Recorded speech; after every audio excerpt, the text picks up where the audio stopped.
get there. Yeah. Okay, I'm going to stop my screen share, I think.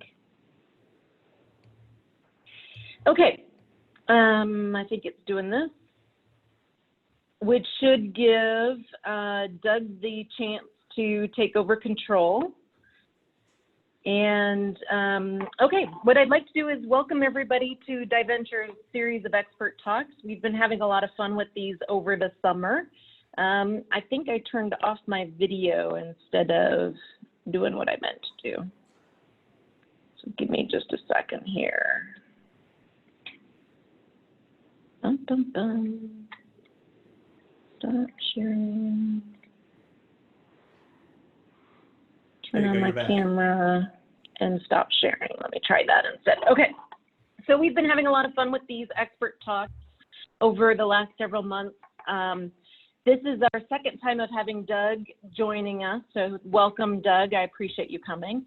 I would like to encourage everybody to stay on mute if you're not talking. It just helps us with the background noise. If you do have questions, you can put them in the chat window at any time. We'll combine them at the end. And I'd like to introduce you to Doug Ebersole. He is a doctor who is an interventional cardiologist at Watson Clinic in Lakeland, Florida. He's been diving since 1974 and is a recreational and technical open circuit diver and instructor, as well as a photographer. He comes to us tonight because of his connection as a cardiologist with Divers Alert Network, and he is planning to talk to us tonight about COVID-19 and about what that means to divers and what that means to all of us. So Doug, if you're ready, I'll let you take it away. All right, thank you very much, Joanne. So I'll share my screen here. Okay. So I was asked to speak about diving in the era of COVID-19. This is, Joanne gave a little bit of a talk, but this is me. I'm an interventional cardiologist. That means I'm somewhat of a frustrated cardiac surgeon. I basically stand around in pajamas all day in front of a video screen and do stents or close holes in the heart or put in plugs and that kind of thing. Basically, that pays for my diving. I started diving, as Joanne mentioned, way back in 1974. I teach recreationally for SSI, MAUI, SDI, and RAID. I teach technically for both INTD and TDI. Actually, I'm a fledgling new CCR cave instructor as of last week. And I'm been appreciated to be asked to be on the board of advisors for INTD, the training advisory panel for TDI, and I'm actually the medical director for RAID. The combination of my diving history and being a cardiologist and basically a doctor who actually dives, I probably dive about 100 to 120 dives a year in all forms from recreation through technical. That led me to get associated with Divers Alert Network, and probably about 10 to 15 years ago, something like that, I was asked to be a volunteer consultant. So I'm one of their cardiology consultants, which basically means I get emails or texts or whatever, probably a few times per week, just with various diving medicine and especially cardiology type questions. And then in my free time, I'm also technically the Florida sales agent for Kisser Breathers. This is me and my Sidewinder getting ready to go into a cave dive there on the right. But that doesn't answer why I'm giving this presentation. I mean, yes, I'm a doctor, but why am I giving this presentation? Well, the reason I'm giving this presentation is I'm also a COVID-19 survivor. This is me sitting in my office a couple of days before I was infected, wearing my nice little N95 mask. What happened was I was exposed to a patient of mine in the office in March. He was very, very ill. He was seeing me for a totally unrelated condition, and we were talking about setting up a procedure, but he appeared markedly short of breath. He'd gotten by our office screening system where they get checked for temperature and asked questions and so forth. He managed to make it through that screen. I admitted him from my office directly to the ICU. He was in the ICU for about 4 days. Luckily, did not need to be intubated, and he was hospitalized for almost 3 weeks. I then started monitoring myself for symptoms. This was back in March. So it took about a week for his test to come back, and of course, he came back positive. So I started monitoring myself, and I developed symptoms about 10 days after I was initially exposed to him. That led to fever to about 102. Mainly non-productive cough with shaking chills and just profound fatigue. In fact, one day I spent 17 hours in bed. Thankfully, My symptoms completely resolved after about 10 days. And this is important for this disease. I thought I was back to normal because you felt pretty good after feeling bad for a week or so. But I wasn't. I go to the gym a few days per week, but back in March, all the gyms were closed. So I got on my rowing machine thinking I would do my usual 30 or 45 minutes. And within about 10 minutes, I was totally gassed. And it took me about a week or 10 days to kind of completely get back to normal.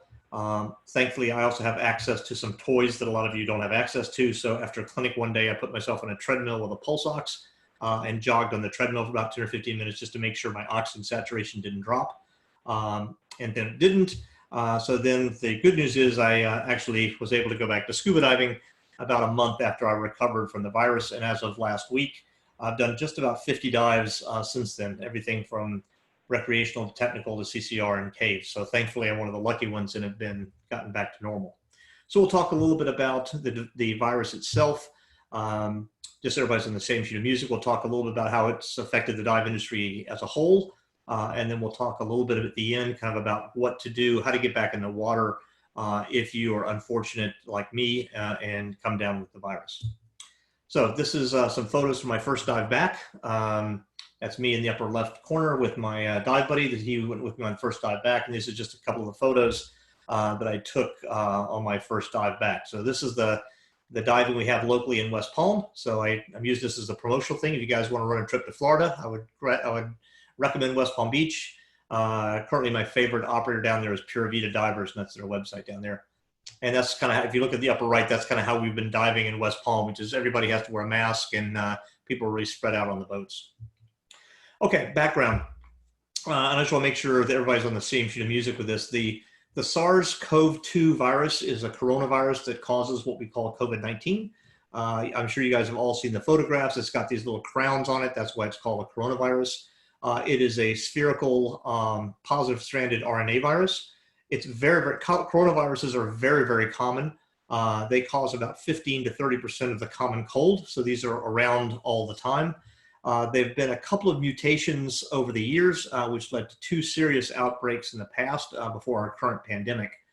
There was the Sars virus, the SARS-CoV-1, and then what was called the MERS for the Middle Eastern respiratory virus, the MERS-CoV virus. The CoV-1 SARS, this caused a global epidemic back in 2002, 2003. To put this in perspective, we'll talk about the numbers of our current pandemic. It sounded bad at the time, but it's just paled in comparison to the numbers we've had now with COVID-19. But back then there was 8,000 cases worldwide with 774 deaths, leading to a mortality rate of just under 10%. The MERS virus, thankfully, was not very contagious. This came about in the Middle East in 2012. Thankfully, there were only about 2,500 cases because there was a mortality rate of over 1/3. So it was a horrible virus, but luckily it was not very contagious. So it died out fairly quickly. Currently, the COVID-19 virus, what happened, I'm sure we all know a little bit about this, but there's a cluster of these weird pneumonia cases that were reported to the World Health Organization back on December 3rd, 2019. They traced everything back to a common exposure of a local seafood animal market in Wuhan City, China. This virus was then isolated and turned SARS-CoV-2. The genetic sequence is most similar to bat coronaviruses, which is where all this stuff started about bats and so forth way back in March. As of about 7 o'clock this morning, before I went to work, I checked the current data. Current data is a little bit over 22 million cases worldwide now, as opposed to those several thousand we're talking about with SARS or with the MERS virus. So we're now at 22 million cases. And with that, currently, as of this morning, there are over 777,000 deaths from this virus worldwide. How's it spread? This is mainly spread by large respiratory droplets, so coughing, sneezing, speaking, and so forth. You can get it from fomites, that's contaminated surfaces. We think that now is not as big of an issue as we once did. So, if you all remember back in March and April, we were having things delivered to the house and leaving them in the garage for 3 or 4 days so they don't get touched. That's not a major contributor to the spread. The main spread is by respiratory droplets.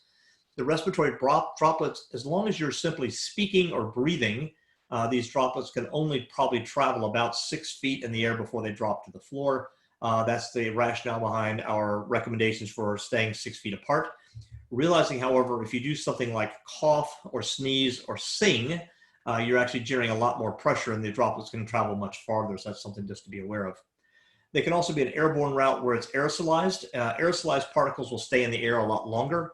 And that happens from a medical standpoint when we intubate patients or perform certain procedures such as a transesophageal echo or endoscopy. So doing those sorts of things, we have to be kind of double gloved, get double gowned and double masked and face shields and disposable gowns and the whole 9 yards.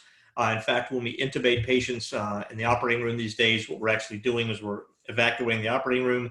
The anesthesiologist comes in with something looking like they're working in a viral laboratory, intubate the patient, and everyone stays out of the room for 6 minutes because it's felt that these aerosolized particles can stay in the air for about 6 minutes before they land on the floor.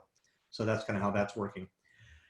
The pathogenesis, this is an alveoli, kind of over there on the right-hand side. So if we think back to your dive training, these are little air sacs in your lungs that we worry about overexpanding and causing air gas embolism and so forth, the small end stage parts of your lungs.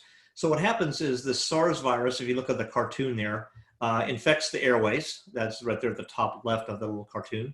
And your body tries to fight this off. And we have what are called alveolar macrophages. The macrophage is a bacteria-fighting cell or a viral-fighting cell. And then you've also got some activated T cells that kind of fight this off.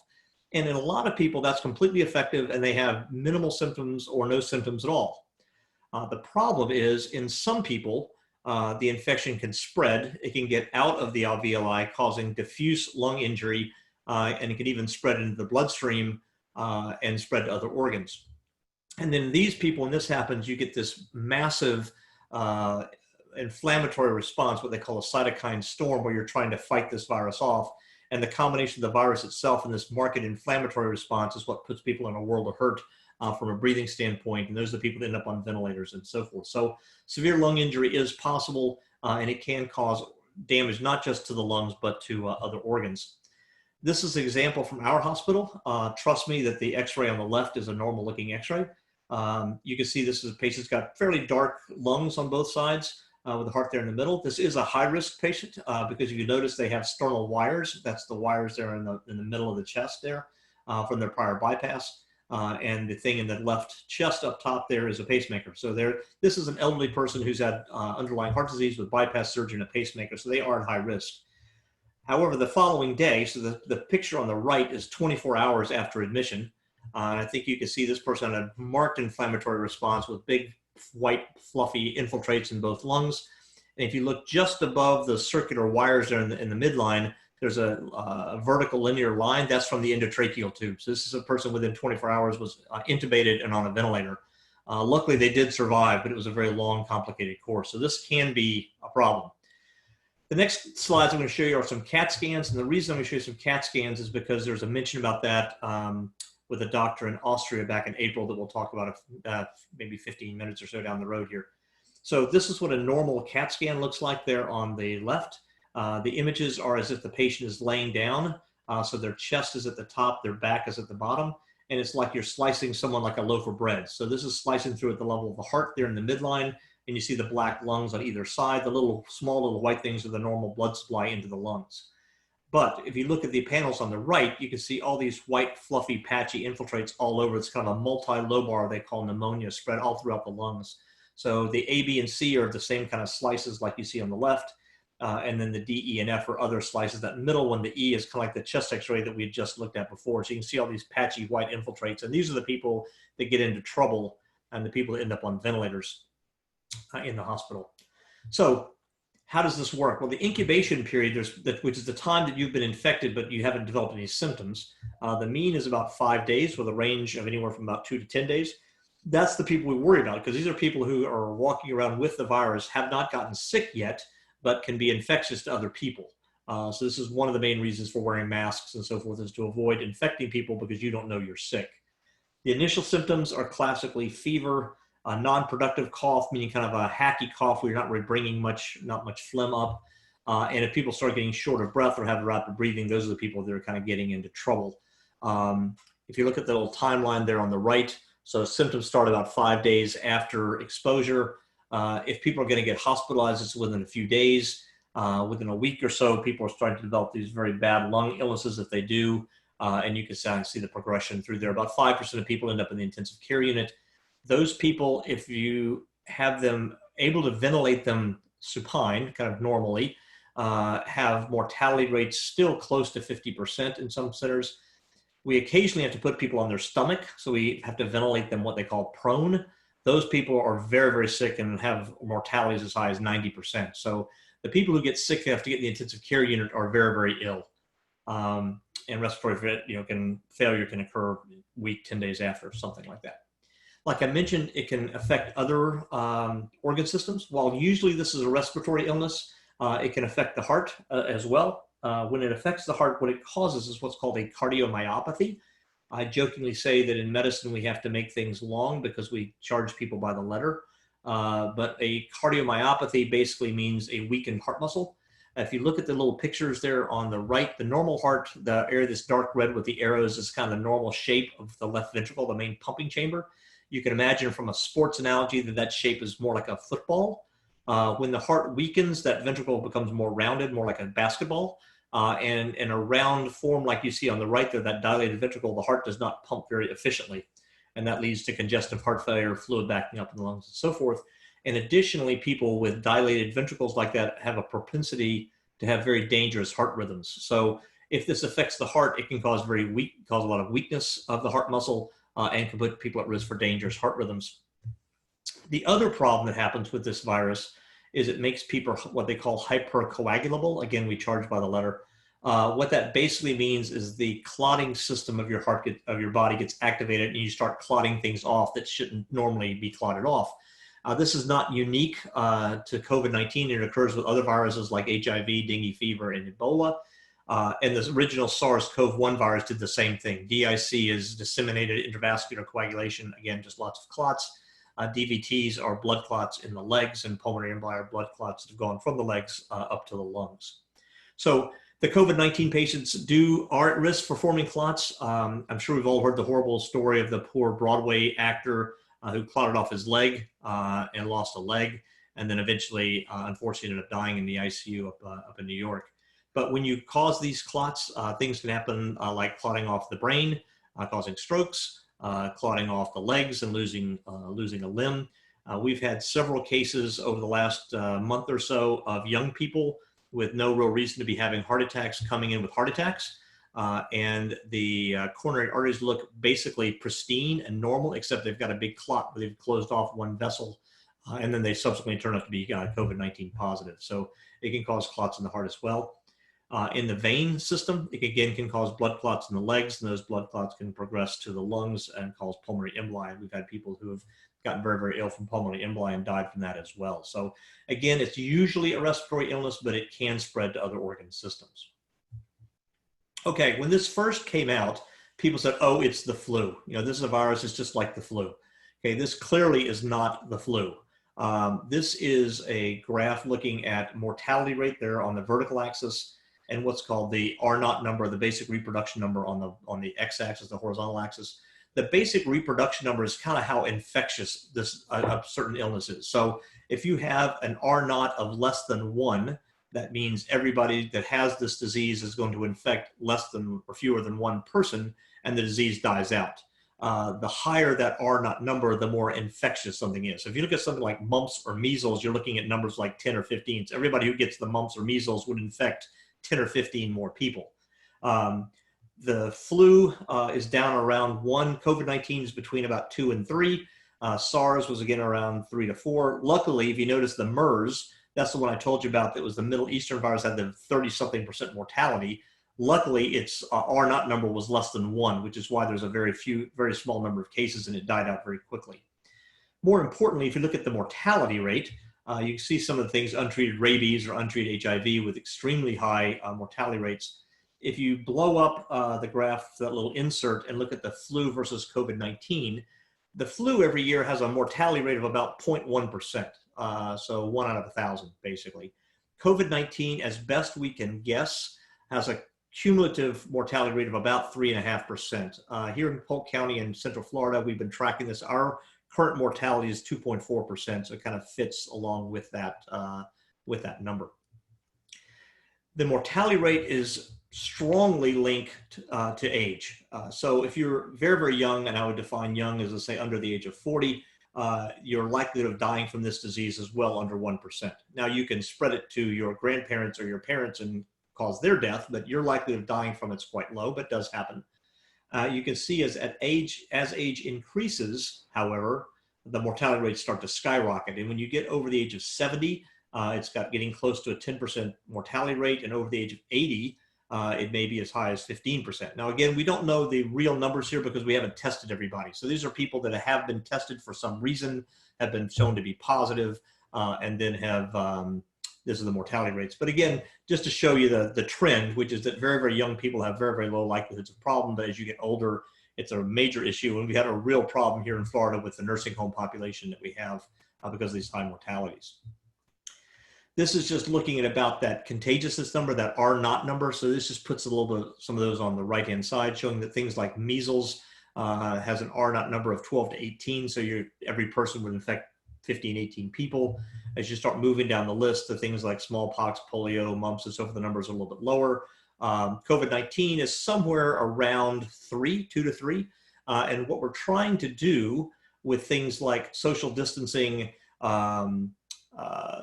shelter in place, wearing masks and so forth, is to try and drop that number as low as possible. If we could get that number with some combination of therapy, social distancing and masks and so forth, and a vaccine, if we can get that below 1, then this will die out. So that's kind of that's why we're doing the things that we're doing. So what are the current measures in the United States? Unfortunately, we all know about travel restrictions. That's opening up a little bit, but that's obviously crushed the diving industry. But is for good reasons to try and prevent the spread. Case isolation, contact tracing, and quarantining. My last update on my iPhone that I didn't know about actually now has contact tracing on your iPhone. I don't know if you guys knew that. It's under the general settings under privacy. You can turn on contact tracing if you want to be notified if you've next to somebody who has tested positive, or they find out if you've tested positive. Social distancing we mentioned about, that's a term I'm sure all of us are sick to death of hearing. But the idea, again, of staying at least 6 feet apart, because with routine breathing and talking, that's about as far as the virus should travel. Treatment varies. Oxygen for those that are needed. Some people are being treated with steroids. That's controversial. Remdesivir is the one antiviral that's been tested that works. Antithrombotics in some cases for those people because you're worried about clotting off the brain or the legs or the heart and so forth. And then a lot of these people will get a superimposed bacterial pneumonia, so they're on broad spectrum antibiotics. And as we all know, vaccines are under development. This is kind of what the curves are about. This is what this whole thing of flattening the curve, the other term that none of us ever want to probably hear again, this flattening the curve. The concept there, I think everyone knows, but if we had left this untreated and just said, just go about your daily life, kind of like Sweden did, we would have a curve that looked like that of the one in red. So what would have happened, the cases being reported would have markedly climbed over a short period of time. Everybody would have gotten infected, and then the whole thing would have kind of died out over 7 or 8 months. The problem with that is that also would have overwhelmed our medical system. So you can imagine if there was a horizontal line between that timing and width and the line that says social distancing, somewhere like halfway there's a horizontal line. At some point, we're going to cross over that. If that horizontal line is the number of ventilators that we have in the United States, as soon as you cross that line, doctors are going to have to start deciding who gets a ventilator and who doesn't get a ventilator. That's what happened in Italy. And we did not want that to happen here in the United States. So that you have to decide who's going to get a ventilator and live, possibly, and who's going to get not get a ventilator and is going to die. So the concept with flattening the curve was not to decrease the number of cases here in the United States, but was to spread out the number of cases so that we would not reach a peak higher than we have medical care to take care of people. And that's what we've done. So that's kind of what happens with that green curve. But of course, as soon as you start loosening restrictions, the cases are going to climb again. And we're seeing that. But hopefully, again, we'll stay below any kind of line that would overwhelm the medical system. So that's kind of what's happening with all of this. Okay, that's pretty much all I want to give you kind of as a background on the virus itself. So what about with diving? That's kind of why we're all here. So the common diving questions about COVID-19 are the following. Number one is, can the virus be spread underwater? Number two, how do we disinfect our gear to keep ourselves and our customers safe? How do we safely resume diving? What changes do we need to make in dive training? And then when can someone return to diving after they've contracted the disease? Okay, so first, can the virus be spread underwater? We don't have a lot of data. We do have some data on the SARS-CoV-1 virus, which actually is more infectious and more resistant to treatment than is CoV-2, so we can use that data. With that, we know that chlorinated or brominated pools and hot tubs inactivate the virus, so there's no real concern about people contracting the virus when they're in your chlorinated pool, whether it be for swim lessons or diving in confined water and so forth, as long as they're not too close together, as long as they're socially distancing and so forth, they're not getting it from respiratory spread. Any virus that's in the pool itself will be inactivated. The virus was found to be infectious for long periods of time in surface lakes. Again, this is the CoV-1 virus. So lakes and rivers, they could collect it from the surface and it was still infectious. Now, that's a theoretical concern. I can't imagine that you'd be on a lake surface long enough that's with that kind of dilution and actually get infected. But again, just be aware that it has been found. And they've found the same thing now for the CoV-2 virus, the COVID-19 virus, that it is able to remain alive on the surface of lakes and rivers. Nothing underwater has been found. And we have absolutely no data on saltwater, but I can't imagine with the volume of saltwater and that you have a chance of getting infected there, but always a possibility. How do we disinfect our gear? And I think this has actually been something that's been somewhat of a good thing that's come about from this virus, which is that we probably, as an industry, we probably haven't done as good a job as we should have long-term as far as disinfecting gear. It was common to, at the end of class, just rinse all the gear off, kind of hang it back up. Or if you're on a dive boat, you kind of have this communal rinse bucket. You get off the boat, everybody dunks their stuff and you get the salt water off and then throw it in the back of your car. That's probably not the best thing to do from an infectious disease standpoint, and that's been kind of brought to the forefront with the COVID-19. Realistically, we should only use disinfectants that are on the EPA, what's called List N, and I've got the link there to the List N. I will tell you it's a typical government website, so it's very clunky and not very user-friendly. But you can put in, what you have to do is you have to put in their registration number for a given product. You can't just put in like Maticide. So what you have to do is first search for Maticide for what its EPA List N number is, then go to the website, enter that number, and then see if you can bring it up. And what it will tell you is whether it's on the list that's been shown to, what viruses it's been tested against and killed, what concentration you need to have, and what level of contact time you need to have for it to be effective. So on that list, there's two forms of Maticide, Maticide 1 and Maticide FD. All this you can get on Amazon. There are a gazillion types of Simple Green, but the two types of Simple Green that have been shown to be effective are the Simple Green Pro D Pro 5, which is in a bottle like that, and the Simple Green Finish, which is a spray bottle, have both been shown to be effective. From the rebreather world, Virkon S, which is a common disinfectant used in rebreathers, has been shown to be on that list. Interestingly, Stearamine is not on the list, and Stearamine is what I personally have used for cleaning rebreathers for 15 years probably. So it's very, very common. That doesn't mean it doesn't work. It just means it hasn't been tested yet. And I'm sure with all this, I'm sure they're going to be getting that tested. You can also use bleach. Bleach works, but it's really toxic. If you're going to use bleach, you need to use 1/3 of a cup of bleach in 1 gallon per 1 gallon of water, and it requires a contact time of 1 minute. Obviously, you then want to rinse your gear off and let it dry.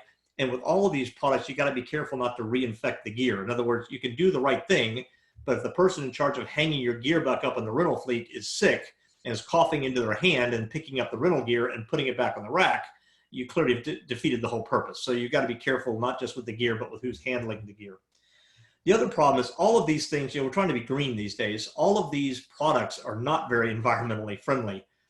So thankfully, the Diver-Medic, in conjunction with Fourth Element back in June, came up with a powder-based oxidative product that's environmentally friendly, called Good to Dive. I have some that's supposed to be coming to me from the UK, but it has not arrived yet.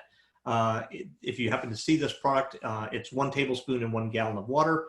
It's been shown to kill multiple coronaviruses. They're in the process of testing against the current COVID-19 virus, but that might be a nice option if it ever hits the United States, because it's effective. It could be effective, probably would be effective, and importantly, it's environmentally friendly. So that'd be nice if we could get that to work. Okay, so that's kind of how to disinfect our gear. How do we safely resume diving? For dive centers, obviously, unfortunately, this is probably going to mean fewer students in classrooms and in pools to maintain social distancing. Obviously, lots of people are moving to a lot of online training, kind of like these Zoom conferences and so forth, which is working quite well. Been very nice. I wish we'd all would have invested in Zoom stock back in about January or February. And the other thing you need to be aware of, obviously, is you don't want the customers infecting things for the next customer. So, you can't buy a mask without trying on a mask. You need to make sure it's going to fit. Well, as soon as you place it on your face, over your eyes and your nose, it's now potentially infected for the next person. So anybody that tries on a mask, you then need to wipe the mask down and so forth and so on. Same thing goes with snorkels, anything with mouthpieces. So that you need to be aware of. As far as dive charters, what most of the places, at least here in Florida, have been doing is they're requiring, either just because they're requiring it or it's been mandated by the county, like Palm Beach County has mandated face masks for all crew and guests. We have fewer divers on the boats. When they first started back up here in Florida in early May, they were restricted to 8 divers on a boat that would normally be holding 25 or so. As you can imagine, that was not very economically feasible for the dive boats, kind of covering their gas costs. What they've currently moved to is if you're in a group, let's say you have a family of 4, your family of 4 can all be close together, but you have to be 6 feet away from the other family of 4. So it depends on how many people are coming, how they spread things out. And with that, we're now up to about 10 to 14 people on dive boats that would normally be holding something in the 20s. As you can imagine, community mask buckets have gone away. You're not going to be dipping your mask in a mask bucket on the boat like everybody else. And like I said, divers required to put their dive masks and regulators in their mouth when they're walking from their spot on the boat out to the dive platform. And as soon as they get back to the dive platform, the idea is to leave the mask on your face, regulator in your mouth, to get all the way back to your seat, take that off, and then put your face mask back on. That's kind of how that works. And then finally, to try and avoid the number of people touching things, what has been happening in Florida now is if you want a drink or a snack or so forth, that's fine. But the dive masters get that for you, and they sanitize their hands between each time they do that. So we don't have multiple people reaching into snacks and multiple people reaching into the coolers to be grabbing drinks and so forth. So again, just try and be as safe as is possible. The other thing for dive stores is DEMA came out with this maybe a month or so ago for guide to dive retailers. You can find this on the DEMA.org website. They've got phase 1, phase 2, and phase 3 dive retail launching. So that for dive shops that are interested, this is available for anybody that's a DEMA member. Okay, how about training? What kind of changes do we need to make in dive training? Really, the only real issue, the main issue, is the out-of-air drill. How are you going to handle an out-of-air drill when you would normally pass the primary or alternate to another diver? This is not, I guess, would not be an issue in pool training, again, because the chlorinated pool would probably kill everything anyway. But again, we want to make sure that whatever we're doing in the open water is how they've trained to do it in the pool. So you're going to want to figure out how to get this to work. Lots of agencies have their own little spin on this. I've seen the SSI. I know you guys are SSI shops, so I've seen the SSI where they basically are going to do a similar mechanism. RAID was the first organization that kind of came out and published their policy. This was back in April. So this is the one I'm showing you, and it's very, very similar, which is the idea is that the donor passes their primary, usually the primary or their alternate, to an out-of-air diver. That out-of-air diver will hold that donated regulator but not breathe off of it, and then they switch to their own alternate. So the idea is you get the muscle memory of taking another regulator, and you get the muscle memory of switching to a different gas source, but you're breathing off your own equipment. Obviously, this is not ideal, but it can be effective. Some stores have considered have all the rental gear be without mouthpieces, so students have to purchase their own mouthpieces. Obviously, that's more perception than reality because it's not just the mouthpiece of the regulator you're worried about, but all the working parts inside. But it's something that at least gives you a little bit of a perception of being a little bit safer for your dive customers. All right, now for a little bit of meat of this. So what happens to the person who's had COVID-19? When can they return to diving? And the first thing to say is we don't have any real data yet. So most of what I'm going to be telling you is based on kind of expert opinion, as opposed to any real firm, hard data. The problem we had was a very well-meaning physician, Dr. Hartig, who is in Austria, looked at some cases of some people he was taking care of that had COVID-19, and he published this not in a medical journal, but he published it in a diving magazine called Wet Notes in Germany. And then somebody posted that on Facebook, and it went absolutely viral about April and scared the crap out of everybody and generated all kinds of posts on Facebook and Facebook messages and emails and texts and so all kinds of people. I got tons and tons of these things. I know Divers Network got the same thing. UHMS had the same thing. Basically, what he reported was he had looked at 6 non-hospitalized divers out of what he quoted as dozens of COVID-19 patients. All of these 6 divers felt well 6 weeks after their symptoms had resolved. But when he tested them, 2 of them showed hypoxia under stress. That means they basically dropped their oxygen levels when they exercised. 2 more demonstrated reactive airway disease, which is basically exercise-induced asthma. And 4 showed what he called, quote, impressive lung changes on CAT scans, like those CAT scans I showed you earlier in the talk. The problem is, my personal opinion, trying to give him the benefit of the doubt, is I don't think he really meant for it to be reported quite this way, but the way it was translated into English from his original German was that these divers had, quote, irreversible lung damage and that they would never be able to dive again. And that scared the pants off a lot of people in the dive industry. It was so much of a problem that the Undersea Hyperbaric Medical Society had to come out with a position statement on their webpage. And Undersea Hyperbaric Medical Society came up with the following on their website saying, at the present time, we do not have sufficient data to support or refute the proclamations made by the case series from Dr. Hartig. The list of potential variables related to how this disease manifests, its clinical course, and long-term prognosis is lengthy and may include factors such as underlying medical conditions, age, disease severity, and secondary complications. Case reports, which is what he basically did, just reporting on what he saw as opposed to any kind of a research trial. Case reports suffer from multiple design weaknesses to include a lack of controls and lack of randomization, which makes any conclusions that we may want to generalize to a larger population suspect. And while these findings are indeed disquieting, it will take time before the potential impact on individual health and any lasting effects on lung or heart function are captured in the peer-reviewed literature. So basically what he was saying is, yes, this is interesting. It's only 6 divers. So you can't make sweeping generalizations based on 6-week follow-up of 6 divers. We know that lots of people who have pneumonia and so forth will feel better and their lungs will look terrible for a while. And we know it can take weeks or months for that to completely recover, but it's unlikely you're going to have something that is irreversible forever. So do we have any data at all? Well, we do have some data looking back on the Sars virus back in 2003.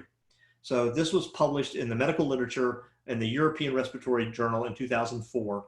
And what they did was they actually looked at 46 survivors of SARS 3 months after hospital discharge. So these are people who were sick enough to require being hospitalized. And then they looked at them 3 months after they'd gotten out of the hospital. So of these 46 people, they did aggressive pulmonary functions on all of them.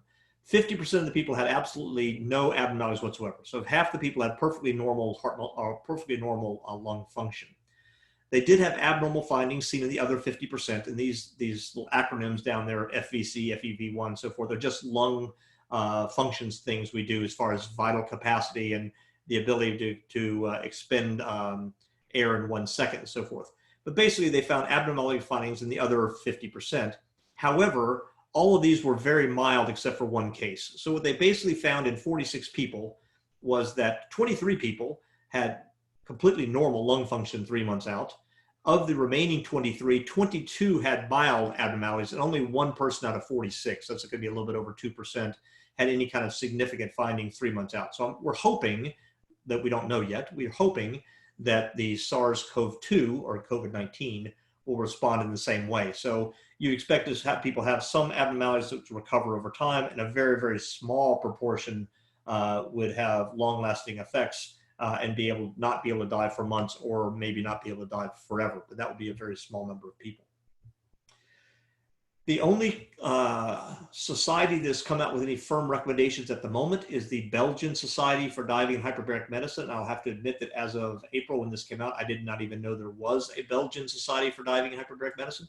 But what they came up with was the following recommendations.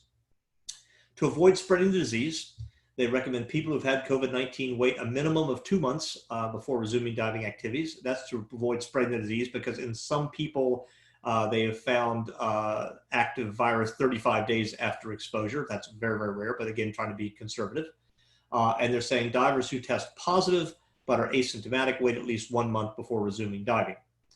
Because of a concern of pulmonary barotrauma, which is a theoretical concern, they say divers who have been hospitalized should wait at least 3 months before diving, and then should undergo lung function tests, that's pulmonary function tests, and a CAT scan of the lungs, which is probably reasonable if you've been hospitalized. Because of a concern of the risk of cardiac events, again, people who have been sick enough to require hospitalization should, after a 3-month period of waiting, undergo exercise stress testing and echocardiography, which is an ultrasound test of the heart to look for that cardiomyopathy that I showed you earlier in the slides. Because of the theoretical concern of maybe having a higher likelihood of pulmonary oxygen toxicity, they said there's very little known regarding increased sensitivity of pulmonary tissue to oxygen, so that prolonged breathing of hyperoxic mixes, this is basically for rebreather divers, PO2s of 1.3 or so or higher should be avoided, but simple nitrox should not be a problem. And then from a decompression analysis, we don't know how well the injured lungs are going to filter bubbles. That it's recommended that divers who have suffered pulmonary symptoms should dive well within the no decompression limits for the foreseeable future, is to be cautious. So that's what their recommendations are based on kind of expert opinion. Okay, interestingly, this is the new diving medical that just came out from the UHMS. They've made it much better. The other one's from like 1988 or 89. So it's now only 10 questions. And if you check no to everything, you're good to go. If you check yes, then there's some other questions. But what's interesting, if you look at question number 1 on the new diving medical, it says, I've had problems with my lungs, breathing, heart, blood, or have been diagnosed with COVID-19. So it's actually, COVID-19 has actually made it into the new dive medical. And then the other thing that's nice about the new medical is there's now a 12-page document to help physicians. So the people who don't have a lot of hyperbaric experience or diving medical experience, it tells them why the illnesses are important to kind of help with the new diving medical. Okay, so what would be my bias? So this is, when can someone safely return to diving after contracting COVID-19? This is the Ebersole bias as of August of 2020. First and foremost, get your diving information and recommendations from organizations like Divers Alert Network, Undersea Hyperbaric Medical Society, or the South Pacific Underwater Medical Society, and not from social media. That goes for just about everything in life. Don't get data from social media. In general, this is very unlikely to be a one-size-fits-all scenario. This is going to be, the signs and symptoms of the disease are very, very variable among patients. Some people don't even know they had it. Some people have very mild symptoms and are back to normal within a few days. Other people are hospitalized for a month. So how you treat those people or make recommendations is going to be highly variable. My personal opinion is that divers need to have returned to a normal level of fitness before even considering returning to diving. Now, of course, that assumes that the diver had some form of exercise regimen before the illness. I think this is a wake-up call for a lot of divers. A lot of people think they're diving to get in shape. I tell people, if you're going to get in shape by diving, you're doing it wrong. Okay, if you're exercising enough to develop cardiovascular fitness diving, you're diving wrong. So everyone needs to have an exercise regimen to get fit to dive, not dive to get fit. So if you have an exercise program, let's say you're jogging 3 miles a day, you have COVID-19, you're now back to jogging 3 miles a day, you can probably go back diving anytime. If you're very, very short of breath, you may need some other kind of evaluation. All divers who have had significant COVID-19, especially if they've been hospitalized, should be evaluated by a physician knowledgeable in diving medicine prior to returning to diving, because they may need to decide if they had serious lung problems, they may need CAT scans or pulmonary function tests before going to diving. If they had some sort of cardiac issues, they may want to consider stress testing or getting an echo before returning to diving. So if you've been sick enough to really have been knocked back for a period of time, or especially if you require hospitalization, before going back in the water, you should have a diving physician take a look at you. My opinion is this is the best approach we have while we await further data from well-designed studies published in peer-reviewed medical journals and not on dive magazines or Facebook.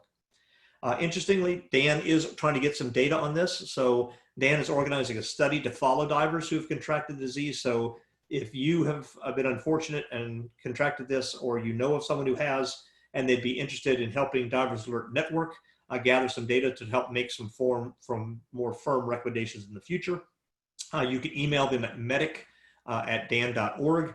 tell them your story. They will contact you and get what information they need to move forward. So in conclusion, COVID-19, which is a coronavirus, which coronaviruses cause 15 to 30% of all common colds, is a serious illness with a mortality rate that's about 10 times that of seasonal flu. Most people who get this have no or very mild symptoms, but a very small percentage can get very, very sick and can even die from the disease. It's spread mainly by respiratory droplets. So to decrease the spread of the disease is why we recommend social distancing and wearing masks. The elderly and high-risk patients have a very high likelihood of mortality should they contract this. So those people should shelter in place as much as possible to avoid the likelihood of contracting this because of their higher risk of mortality. And then as expected, as we've decreased restrictions, there's been an increase in the number of cases. Individual divers, dive shops, dive charters, and training agencies all need to adapt and follow guidelines on how to disinfect items, social distancing, and so forth. And before returning to diving after infection, while it's possible for almost all divers, divers need to be asymptomatic and to have returned to their baseline level of fitness and should be evaluated by a physician knowledgeable in diving medicine to decide if further testing is needed before returning to diving. And that should be all I have. So I'm open to any and all questions. All right, thank you. This, Doug, was amazing. So if anybody has questions, you can put them in the chat room now. I do have a couple to get us started. So you talked about if someone is diagnosed with COVID, and maybe you answered this on the last slide, what if someone is not diagnosed but suspects they have it? Is there anything they should think about before returning to diving? Well, if you think you have the illness, you should, well, first off, you should get tested because then you know a little bit more. But if you are any kind of respiratory illness, if you think you have the disease, so you've got some sort of respiratory complaints, you should treat just like you had any other kind of upper respiratory tract infection. You had bronchitis or pneumonia or the flu, and wait till you get completely back to your normal level of fitness before going back to diving. So that's what I'd recommend there. Would just be like anybody else. Now, if you think you've just been exposed, you say, look, everybody in my family has had it. I'm sure I'm exposed, but I don't have any symptoms. Then I would just be cautious and try not to spread it to someone else. So again, you'd want to socially distance on the boat. You'd want to be careful. You know, there's no mask bucket things, all those sorts of things. But if you're completely asymptomatic, there's no reason not to dive just because you think you've been exposed. But just realize if you've got a high likelihood of being infected but asymptomatic, you could spread it to other people. So just be very, very cautious with things like wearing your mask and socially distancing and that sort of thing. Okay. Next question was, I didn't catch how long it was between when you had it and when you dove, but did anything feel different when you did dive? No, it's a good question. Basically, I was exposed on March 30th. I developed symptoms Easter weekend. So that was like April 12th or 13th, something like that, is when I started really getting sick. I was only sick for about a week. So about by mid to late April, I was feeling back to normal, and I was diving in mid to late May. So I stayed out of the water for about a month.